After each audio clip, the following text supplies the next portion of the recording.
t'invite à fermer les yeux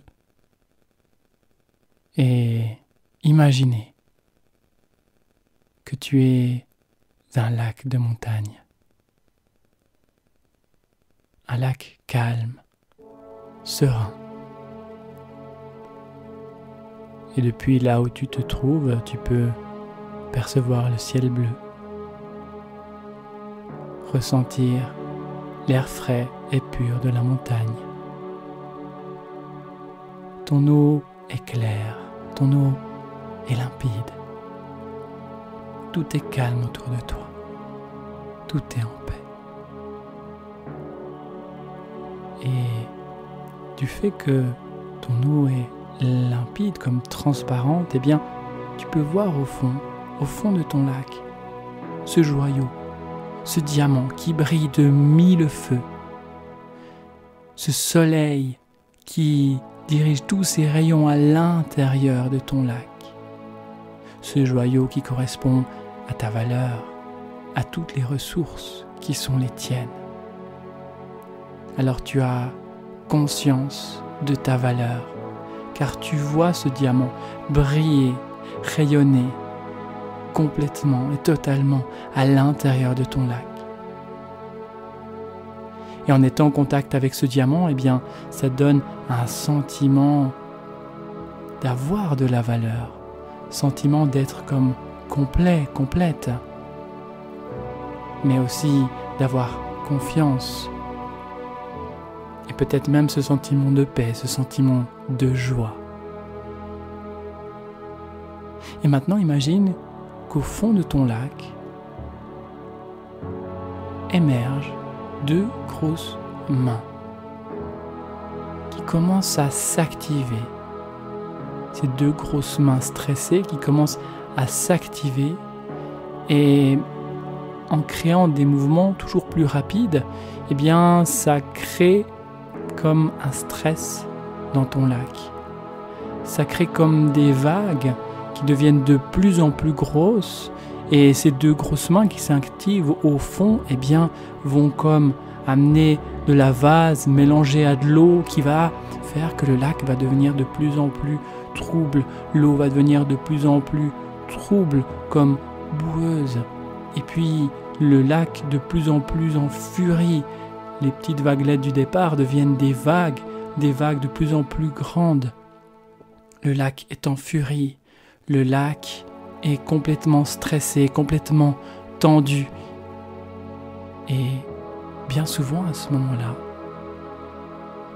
on peut entendre quelqu'un dire à ton lac « Mais lac, calme-toi. Mais déstresse-toi.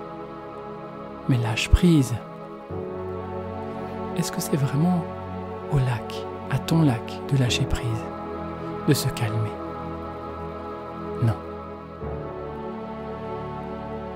Et lorsqu'on amène notre attention sur ces deux grosses mains, stressées, tendues, qui traduisent différentes blessures émotionnelles, telles que peut-être le rejet, l'abandon, l'humiliation, la trahison, l'injustice, des chocs émotionnels, des stress, des conflits intérieurs. Et lorsque tu amènes ton attention sur ces deux mains, eh bien, tu leur permets de s'exprimer, de comprendre mieux qu'est-ce qui fait que ces mains sont actives, de comprendre mieux leur tension, leur stress, et de donner du sens à tout cela.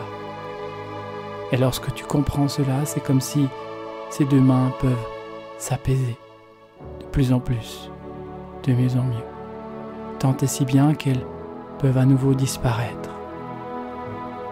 Et la vase retombe, retourne au fond du lac. L'eau retrouve sa clarté de plus en plus. Le lac se calme, s'apaise. Complètement serein, posé. Et lorsque le lac est posé et serein, ton eau retrouve sa clarté. Et tu vois, tu perçois, tu redécouvres au fond de ce lac, ce joyau qui est le tien, qui parle de ta valeur, de tes ressources qui sont les tiennes.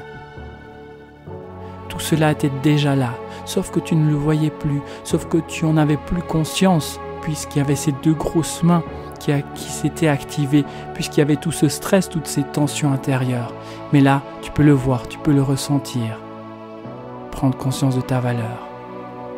Ce joyau, c'est toi, c'est toutes tes compétences, c'est toute ta valeur.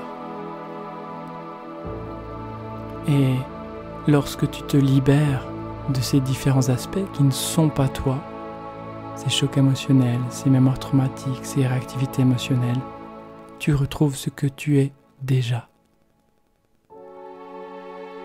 Avec cette idée qu'il n'y a rien besoin de rajouter pour avoir conscience de sa valeur, pour développer la confiance en soi, l'estime de soi. Juste quelques réactivités à libérer.